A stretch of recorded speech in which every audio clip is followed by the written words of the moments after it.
खासदार प्रणिती शिंदे यांनी संसद अधिवेशनात शेतकऱ्यांचे प्रश्न आक्रमकपणे मांडले।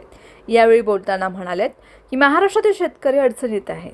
अन्न नागरी पुरवठा मंत्र्यांनी राजीनामा दिला, कृषी मंत्र्यांवर आरोप आहेत आणि शेतकरी त्रस्त आहेत। ऊसाचा दर वाढत नाही, ऊसाच्या रिकव्हरीचे दर ठरले आहेत, परंतु कारखानदारांनी 15 दिवसात पैसे दिले पाहिजेत।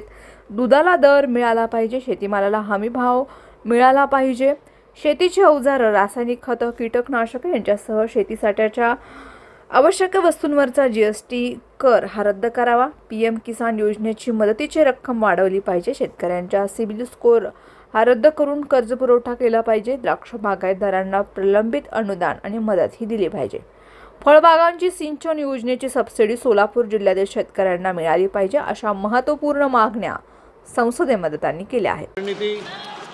सर, मैं आपका धन्यवाद करती हूँ। सर, महाराष्ट्राचा शेतकरी आज खूप अडचणीत आहे।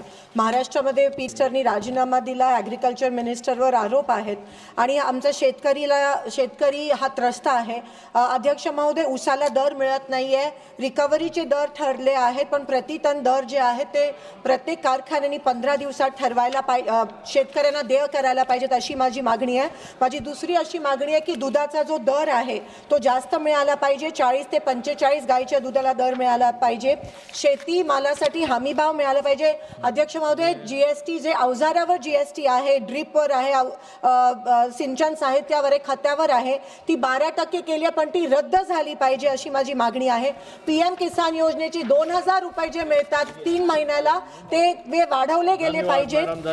आणि सर, बँकेकडून जो सिबिल स्कोअर दिला जातो तो सिबिल स्कोअर रद्द करून युवकांना, जे शेतकरी आहेत त्यांना कर्ज दिला पाहिजे। द्राक्ष बागायतदार आहेत सोलापुरात, त्यांना जास्त ग्रांट मिळाली पाहिजे आणि जे फळबागांचं सिंचन योजना जी आहे त्याची सबसिडी अजून सोलापूरला मिळाली नाहीये, ती सबसिडी आपण त्वरित देय करायची अशी माझी मागणी आहे। धन्यवाद।